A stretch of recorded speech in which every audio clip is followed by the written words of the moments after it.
아브라함이 99세 때에 여호와께서 아브라함에게 나타나서 그에게 이르되 나는 전능한 하나님이라 너는 내 앞에서 행하여 완전하라. 내가 내 언약을 나와 너 사이에 두어 너를 크게 번성하게 하리라 하시니 아브라함이 엎드렸더니 하나님이 또 그에게 말씀하여 이르시되 보라 내 언약이 너와 함께 있으니 너는 여러 민족의 아버지가 될지라. 이제 후로는 내 이름을 아브라함이라 하지 아니하고 아브라함이라 하리니 이는 내가 너를 여러 민족의 아버지가 되게 함이니라. 내가 너로 심히 번성하게 하리니 내가 너에게서 민족들이 나게 하며 왕들이 너에게로부터 나오리라. 내가 내 언약을 나와 너 및 내 대대 후손 사이에 세워서 영원한 언약을 삼고 너와 내 후손의 하나님이 되리라. 내가 너와 내 후손에게 너가 거류하는 이 땅 곧 가나안 온 땅을 주어서 영원한 기업이 되게 하고 나는 그들의 하나님이 되리라.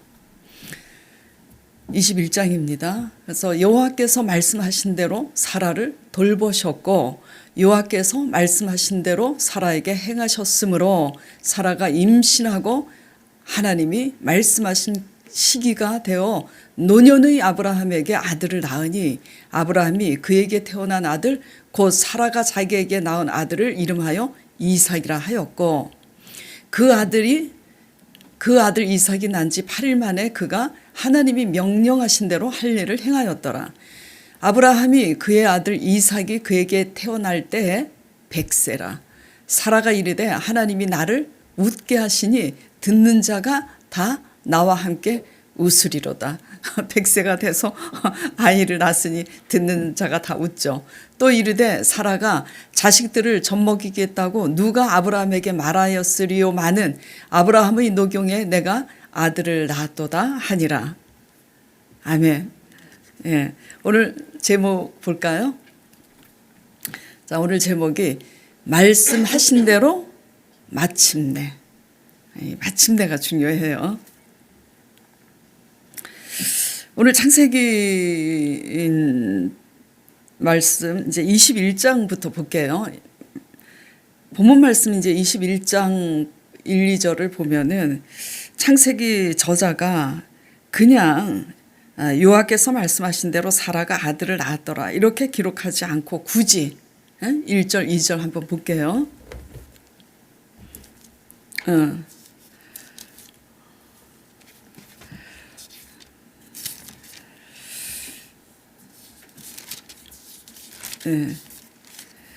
굳이 여호와께서 말씀하신 대로 사라를 돌보셨고 여호와께서 말씀하신 대로 사라에게 행하셨으므로 사라가 임신하고 하나님이 말씀하신 시기가 되어서 노년의 아브라함에게 아들을 낳으니 왜 이렇게 말씀하신 대로를 굳이 지금 강조하고 있는 걸까요?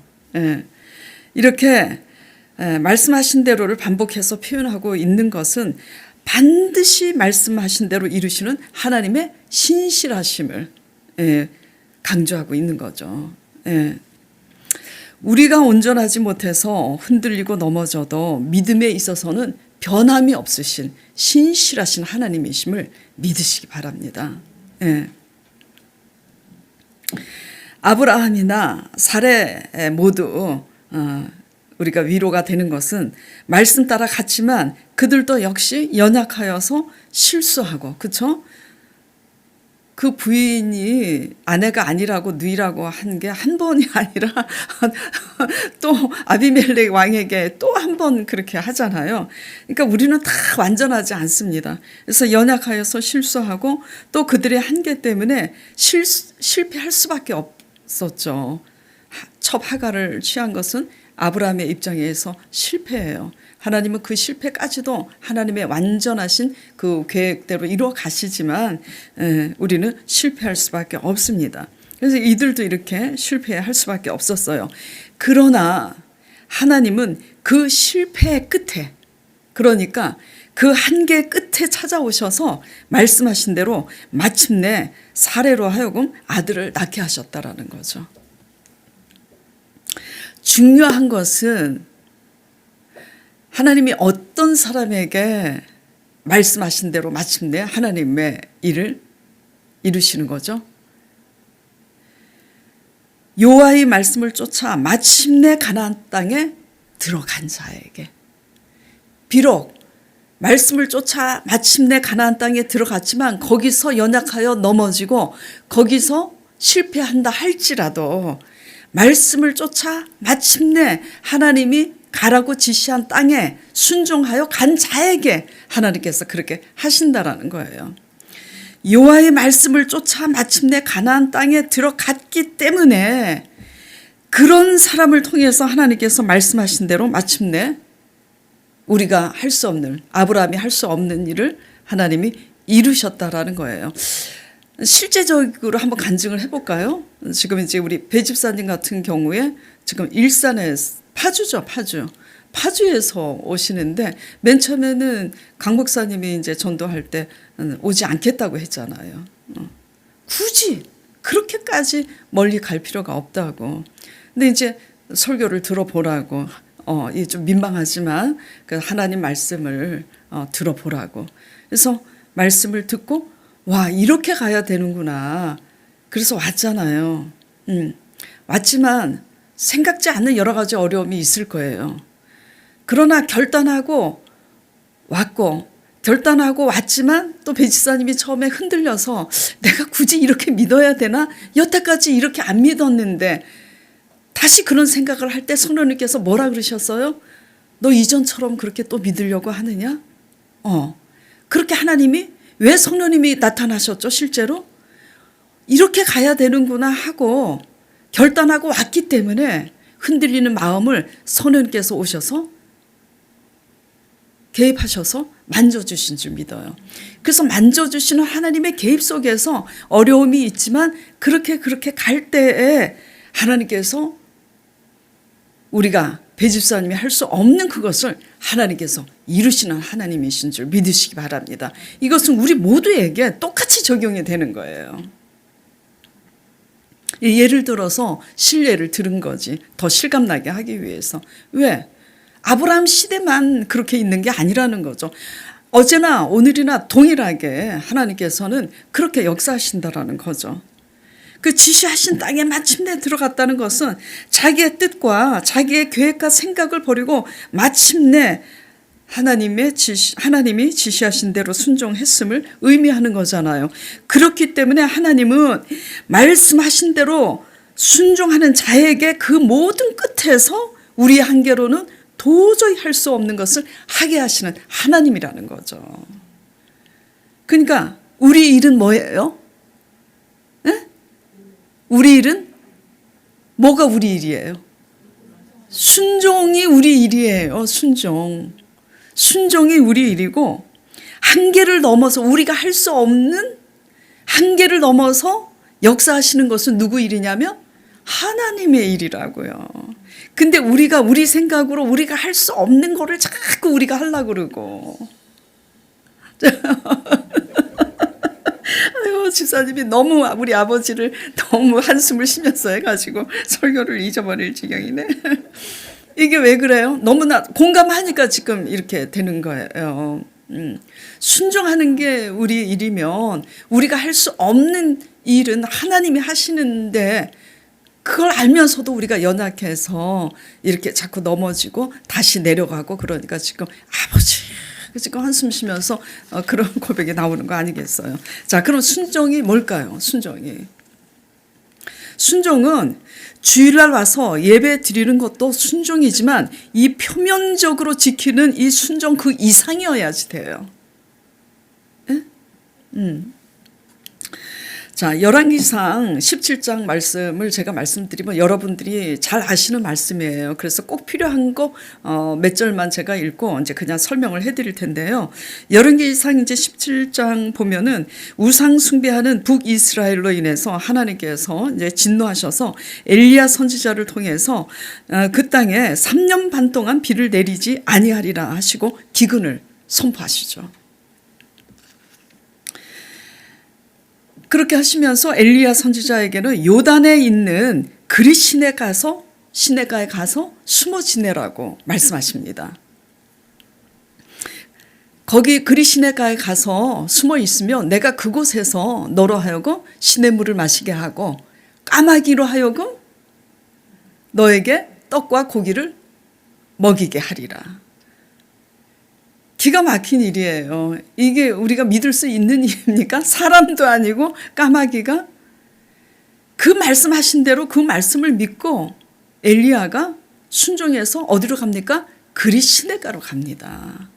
그래서 그곳에서 숨어서 그 시냇물을 마시고 있는데 실제로 까마귀가 아침 저녁으로 와서 떡과 고기를 물어다 줘요. 그 시냇가의 시냇물이 마를 때까지. 믿으시면 아멘 하시기 바랍니다. 예. 엘리야 선지자가 어떻게 했기 때문이죠? 말씀하신 대로 그리 시냇가에 갔기 때문에 거기에서 그 3년 반 기근이 얼마나 3년 반이면 어마어마한 겁니다. 1년 동안 비가 안 와도 우리가 경험했잖아요.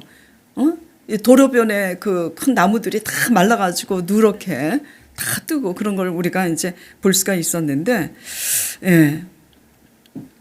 엘리야가 그 말씀하신 대로 그리 시냇가에 순종하여 갔기 때문에 마침내 까마귀가 아침 저녁으로 떡과 고기를 물어다 주는 일을 목도할 수 있었던 거죠. 그것으로 먹고 사는 거예요.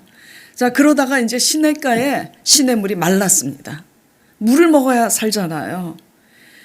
그래서 열왕기상 17장 8절 이하에는 하나님께서 다시 말씀을 하십니다. 엘리야 선지자에게 어디로 가라고. 이제 시돈에. 그리 시내가는 요단 지방에 있는 거고 이번에는 시돈 지방에 있는 이방 여인 사르밧 과부를 찾아가라고 하나님께서 말씀을 하셔요. 그래서 그 과부를 찾아가서 그 과부에게 이렇게 말하라고 아버지께서 말씀하십니다. 너로 먼저 나로 공개하게 하라. 그러니까 나에게 먼저 먹을 것을 주라고. 그렇게 하면 그 과부가 네 말대로 그렇게 할 것이라.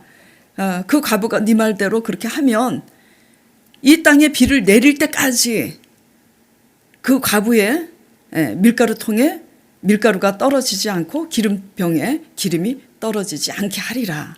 하시니 그 말씀하신 대로 그 말씀을 믿고 엘리야가 또 어디로 가요? 시돈에 갑니다. 그래서 이방 여인, 하나님을 믿는 여인이 아니라 이방 여인 사르밧에게 찾아갑니다. 자, 찾아가서 그렇게 이제 실제로 얘기를 해요. 과부니까 가난하죠. 과부가 가지고 있는 것은 기름 한 가루 한 줌이었어요. 한 줌이고 기름병에도 기름 조금 뿐이었어요. 그래서 그것으로 나로 먼저 공개하라고 하니까 그 이방 여인 사르밧 과부가 뭐라 그러냐면 내가 아들 하나가 있는데 이거 가지고 나뭇가지를 꺾어서 불을 지펴서 이 한 줌 가루하고 기름하고 떡을 만들어서 떡 한 조각 먹고 나면 나와 내 아들이 이거 먹고 죽으리라. 사람은요 죽을 때 죽을지언정 끝까지 남은 것을 먹고 버티고 살 수 있을 때까지 하루라도 더 살고 싶은 게 본능이잖아요. 줄 수가 없다라는 거죠.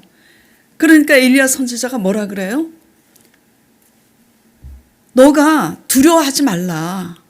네가 두려워하지 않고 내 말대로 그렇게 하면 내게 말씀하신 그 하나님이 너가 그 말대로 순종하면은 네 밀가루통에 밀가루가 떨어지지 않고 네 기름병에 이 땅에 비를 내릴 때까지 기름이 떨어지지 아니할 것이라. 그러니까 이 과부가 그 시키는 대로 엘리야 선지자를 통해서 하나님께서 말씀하신 그 말씀하신 대로 순종을 합니다. 예.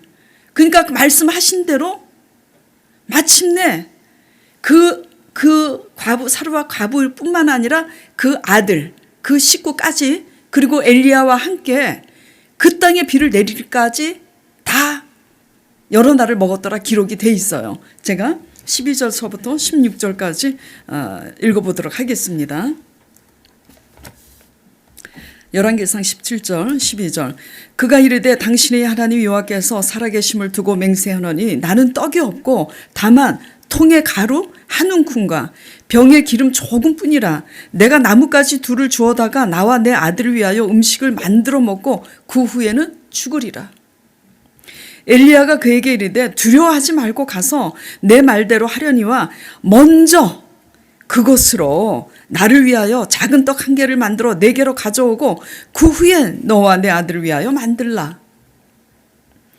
자, 이게 속된 말로 벼룩에 간을 지금 내먹는 거예요. 예. 이스라엘의 하나님 여호와의 말씀이 나 여호와가 비를 지면에 내리는 날까지 그 통의 가루가 떨어지지 아니하고 그 병의 기름이 없어지지 아니하리라 하셨느니라. 그러니까 두려워 말고 해보라 이거죠. 그가 가서 엘리야의 말대로 하였더니 그와 엘리야와 그의 식구가 여러 날 먹었으나 여호와께서 엘리야를 통하여 하신 말씀같이 통의 가루가 떨어지지 아니하고 병의 기름이 없어지지 아니하니라.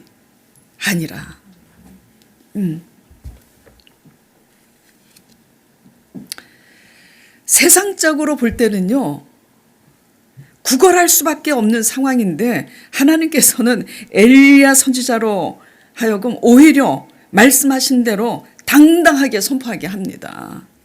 그렇잖아요. 네. 왕같이 선포하게 하잖아요. 사실 지금 인간적으로 볼 때는 이거 구걸해서 먹으러 가야 될 상황이에요. 네. 그래서 하나님은 어떤 분이냐? 잘 들으세요. 하나님은 어떤 분이냐면 우리가 구걸할 수밖에 없는 상황이지만 하나님 앞에 믿음과 순종으로 있을 때는 오히려 그럼에도 불구하고 왕같이 선포하게 비굴하게 막 이렇게 찾아다녀서 구걸하고 빌리고 그렇게 하시지 않는 하나님이세요. 아무리 없어도 왕같이 선포하게 함으로써 하나님께서는 채우시는 하나님이라는 거 믿으시길 바랍니다.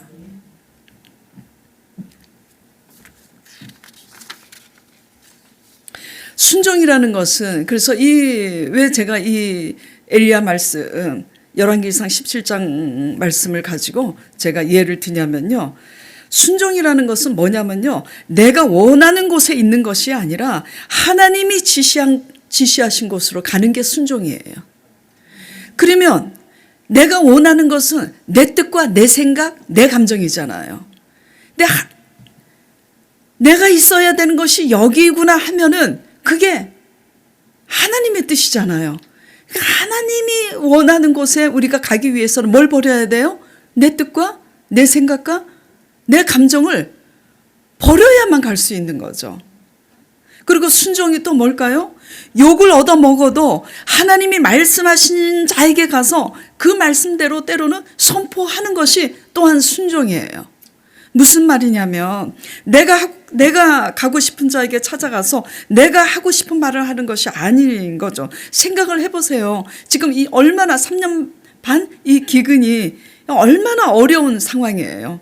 그런데 더군다나 아들 하나밖에 없는 과부인데 이스라엘 중에 과부가 아니라 또 하나님 안 믿는 이방 여인 과부를 찾아가게 하세요. 이스라엘의 선지자라고 하는 사람이 하나님 안 믿는 과부에게 가서 그거 다 저기 주라고 하면 어떻게 생각하겠냐고요. 그러나 믿음의 세계는 그렇지 않죠. 인간적으로 볼 때, 세상적으로 볼 때는 대부분 어려울 때 누굴 찾아가요? 있는 사람 찾아가요? 없는 사람 찾아가요? 있는 사람 찾아가서 부탁을 하죠. 네. 그러나 믿음의 세계는 그렇지 않다라는 겁니다.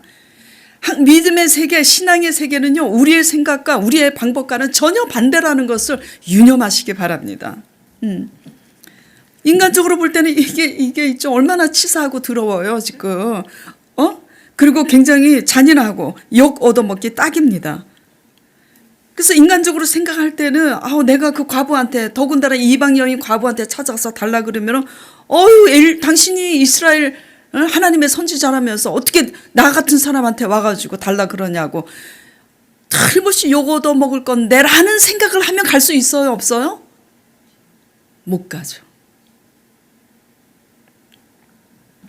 그래서 이런 말 듣기 싫다는 이러한 계산과 이러한 생각을 하는 이상은 가지 않는 것이 일반적이라는 거예요. 우리가 하기 싫어도 우리의 뜻과 우리의 생각과 감정을 버리고 하나님 방법대로 순종하는 것이 순종이라는 거죠. 그러니까 다시 정리를 하면 뭐냐면 하나님이 원하시는 순종은요, 우리에게 없는 것 가지고 순종하라고 하시는 분이 아니에요. 우리에게 늘 있는 거예요.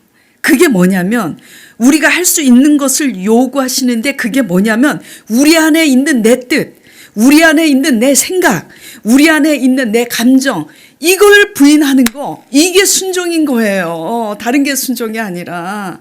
그러니까 주의를 지키고 11조를 지키고 11조를 드리고 이러는 것도 순종이죠. 그러나 이것은 표면적인 순종이에요. 더 나아가서 그 이상이어야 된다라는 거죠. 그 이상이 뭐냐 이거죠. 그 이상이 우리 안에 있는 내 생각, 내 뜻, 내 감정, 이런 걸 버리고 내려놔야 순종할 수 있다라는 거예요. 이게 우리의 일이에요.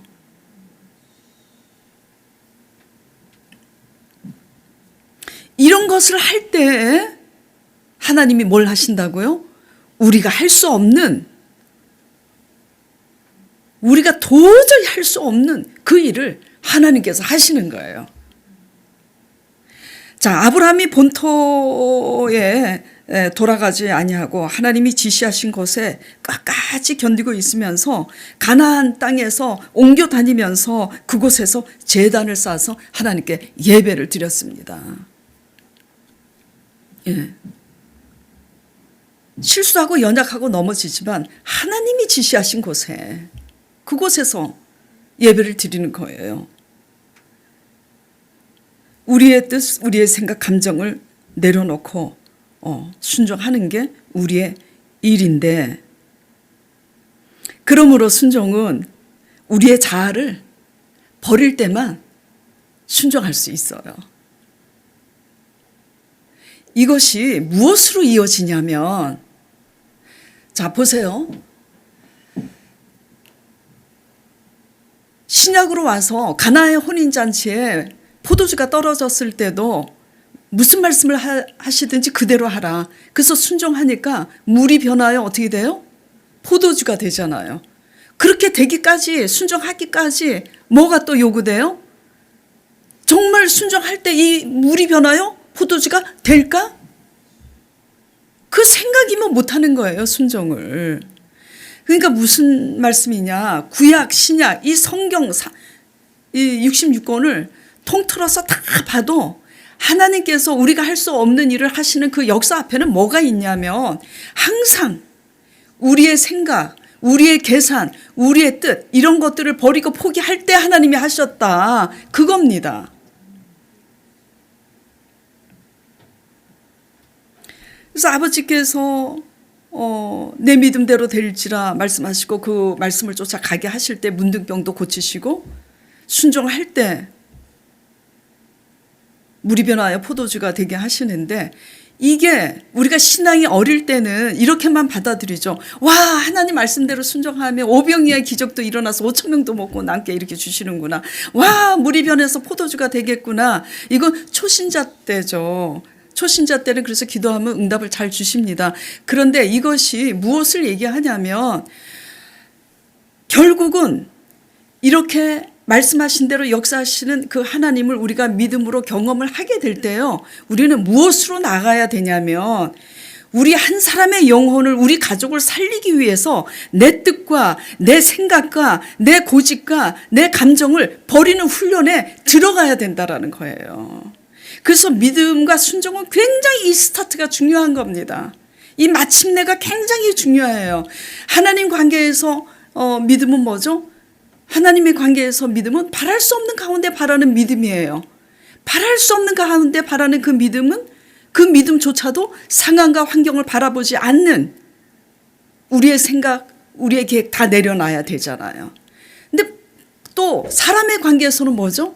사람의 관계에서는 하나님께서 바랄 수 없는 가운데 바라는 게 믿음인 것 같이 사람의 관계에서는 사랑할 수 없는 사람을 사랑하게 하는 게 하나님의 뜻이라고요. 내가 좋아하고 내가 사랑할 수 있는 사람을 사랑하는 거 누구나 다 하죠. 근데 사랑할 수 없는 사람을 내가 사랑하기까지는 뭘 버려야 돼요? 내 뜻, 내가 옳다는 내 의, 내 기준, 내 감정, 내 생각 버려야 가능하다라는 거죠. 근데 이게 이제 우리 힘으로 안 되니까 핑계 댈 수 없도록 우리가 도저히 못하겠습니다. 핑계 댈 수 없도록 우리 죄를 위해서 죽으시고 부활하신 예수 그리스도의 성령을 우리에게 주신 거잖아요. 그래서 우리가 성령을 의지함으로써 그렇게 이제 사람의 관계에서 사랑할 수 없는 사람을 사랑하는 사람으로 이제 나아가고 하나님의 관계에서 바랄 수 없는 가운데 바라는 믿음으로 가는데 공통적인 게 다 뭐라는 거죠? 우리의 뜻, 우리의 생각, 우리의 감정 이거 내려놓는 게 믿음과 순종입니다. 예. 이게 하나도 없으면 십자가 질 수가 없어요. 이게 하나도 없으니까 하나님이 우리 가족을 구원할 수가 없는 겁니다. 왜? 뭔가 표면적으로는 열심히 하는데 내 뜻, 내 감정, 내 생각, 내 고집 버리지 않으니까 하나님이 일을 할 수가 없는 거죠. 그래서 앞으로 신앙생활 할 때 우리가 주요 모토로 삼아야 될 핵심은 뭐냐면 일은 역사 우리가 할 수 없는 역사는 하나님이 하시는데 우리의 일은 다만 뭐라고요? 그냥 우리의 생각과 뜻과 감정을 버릴 수 있도록 그걸 가지고 몸부림치는 거 이게 신앙생활이에요. 다른 열심이 아닙니다. 그래서 여기에 이기느냐 지느냐 내 자아와 내 아집이 내 뜻과 내 고집과 내 생각 내 감정에 내가 지느냐 이기느냐에 승패가 있는 거예요. 무슨 승패? 하나님이 대신 살아주시느냐 안 살아주시냐의 승패가 다른 곳에 있지 않다라는 거죠. 예? 아시겠죠? 이걸 잊지 마시기 바랍니다. 그러므로 말씀하신 대로 마침내 일을 이루시는 하나님은요. 마침내 그 일을 이루실 때에 그 일만 이루시는 게 아니에요.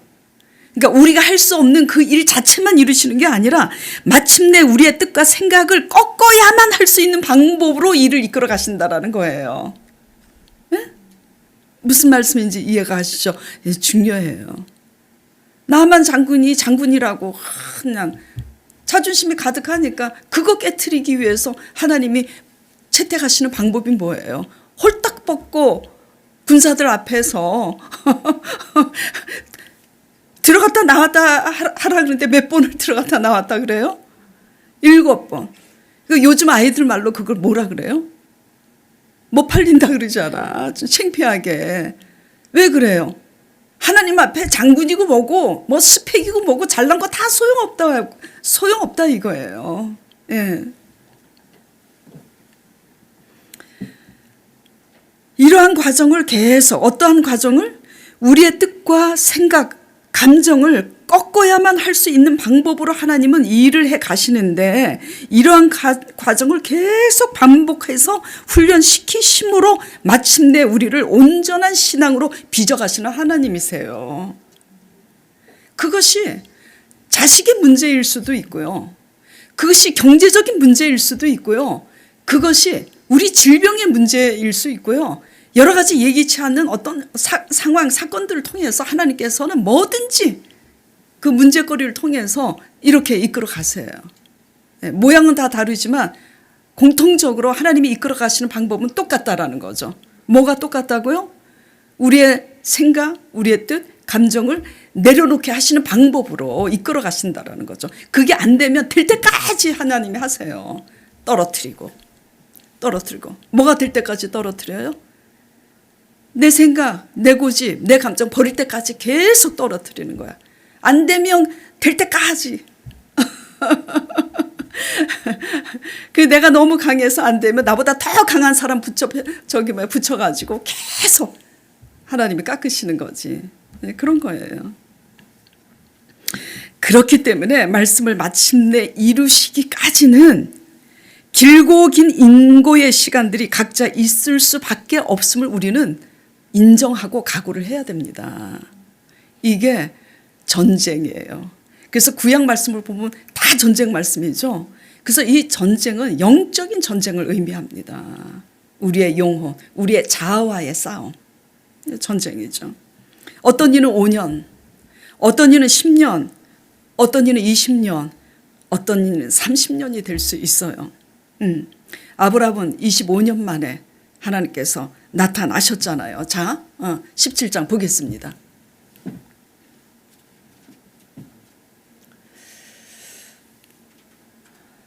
자, 아브라함이 99세 때에 여호와께서 아브라함에게 나타나서 그에게 이르시되 나는 전능한 하나님이라. 오늘 제목이 뭐라 그랬어요? 말씀하신 대로 마침내. 이 마침내가 굉장히 중요한데 아브라함이 가나안 땅에 온 지 25년 동안 다시 본토로 돌아간 적이 있어요, 없어요? 없어요. 그는 어떤 우여곡절이 있고 어떤 어려움이 있어도 본토로 돌아가지 않았습니다.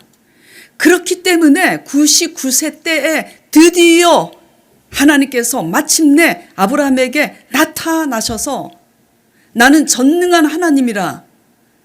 그러니까 너는 내 앞에서 완전하라 하시면서 오늘 본문을 짧게 7절까지 17장은 7절까지 끊었지만은 이 15절에서 21절까지 보면 뭐라고 말씀하시냐면 내년 이맘때에 내 아내에게 아들이 있으리라. 내년 이맘때. 그러니까 아들을 낳을 것이니 그 이름을 이삭이라고 하라. 그래서 21장에 마침내 말씀하신 대로 사라에게 하나님이 아들을 낳게 하신 겁니다.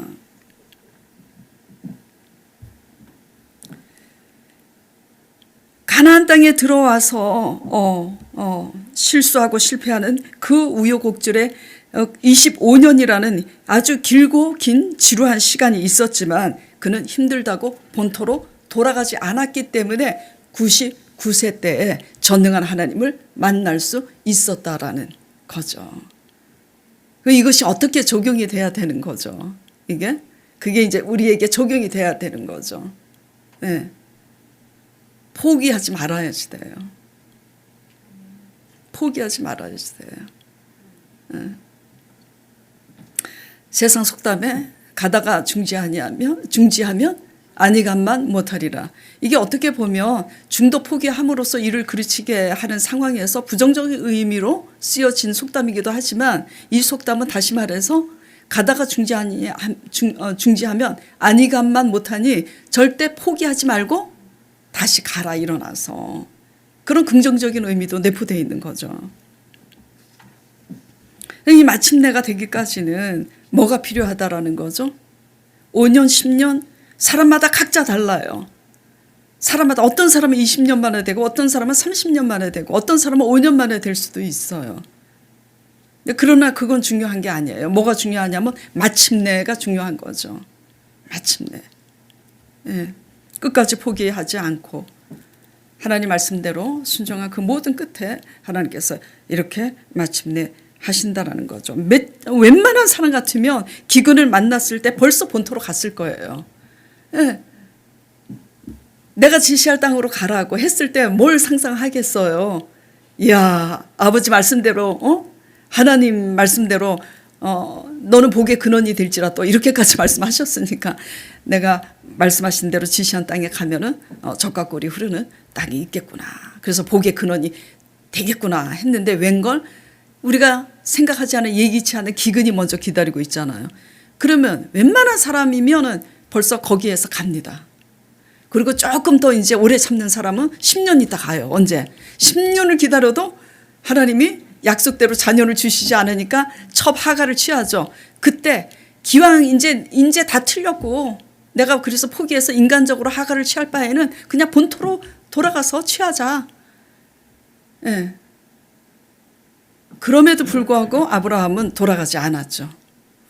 그래서 중요한 것은 이 인내의 인고의 시간들이 굉장히 중요하다라는 겁니다. 하나님은 이같이 순종하는 자의 한계의 끝, 한계 끝에 나타나셔서 우리의 한계로는 도저히 할 수 없는 것을 하게 하심으로 우리의 믿음을 온전케 하시는 하나님이세요. 예.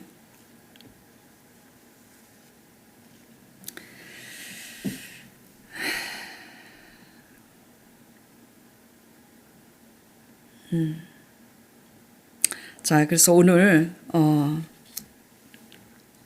말씀드리고 싶은 것은 저도요. 이거 진짜 제가 하나님이 제게 믿음을 주셔서 믿음과 순종으로 막 선포하고 가서 막 그 선포한 대로 되고 저 자신에게뿐만 아니라 이제 이런 일들을 하나님이 저를 통해서 하다 보니까 내가 마치 쥐구멍이라도 있으면 들어갔으면 좋겠는데 뭐 한계가 없는 사람인 줄 알고 막 그랬는데 결국은 다 우리는요 잘났든 못났든 한계가 다 있어요. 하나님이 그걸 알게 하시려고 저는 저제로 또 과정에 있어서 실패도 하게 하셨구나. 네. 그래서 우리는 다 한계를 가지고 있는 사람들이에요. 잘났든 못났든. 한계의 끝에서야 뭘 배우냐. 한계의 끝에서 실패할 수밖에 없도록 하나님은 내버려 두세요. 각자 실패하는 모양이 달라서 그렇지. 그래서 실패 끝에서야 뭘 배우냐면 우리는 아무것도 아니구나. 그렇죠?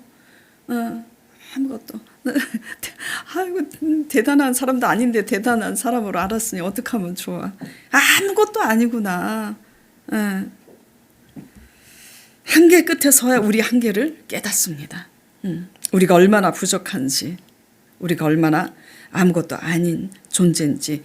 그러므로 말씀 따라 순종하여 가는 자들은 마침내 우리가 할 수 없는 것을 하나님이 이루실 뿐만 아니라 뭐가 더 중요하냐면 마침내 자기가 아무것도 아닌 것을 결국은 뭐죠? 깨닫게 하세요. 아멘? 이게 더 중요해요. 이게 더 중요하더라고요. 일은 하나님이 하세요. 근데 이걸 깨닫지 못하고 승승장구해서 계속 승리하고 계속 성공하면 나중에 막 더 크게 무너지는 거죠. 더 크게. 정리를 해보겠습니다.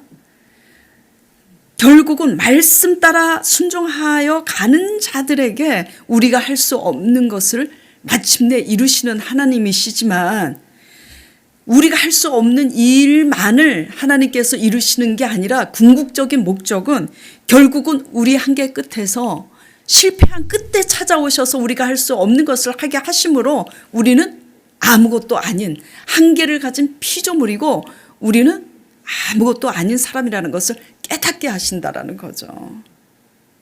이렇게 하신 후에 하나님이 하실 때 우리는 온전해지는 겁니다.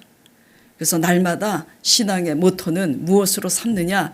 내가 뭘 했다 하지 마시고 어떻게 하든지 하나님 말씀하신 대로 작은 거지만 삶 가운데서 내 뜻, 내 생각, 내 감정 버리고 하나씩 순종해 가는 법을 훈련하시길 바랍니다. 그럴 때 이게 쌓여서 한 사람의 영혼을 살리기 위해서 내 뜻과 내 생각과 감정을 버리는 그런 사람으로 나아갈 수가 있는 거예요. 하나님의 관계에서 믿음의 관계든 사람의 관계든 공통적으로 뭐죠? 우리의 순종은 그거라는 거예요. 우리의 내면에 자아죠. 그렇기 때문에 예수님께서 너희가 나를 따르려거든 자기 십자가를 지고 자기를 버리고 오라고 한 겁니다. 자, 말씀 안에서 힘들지만 날마다 승리하시기 바랍니다.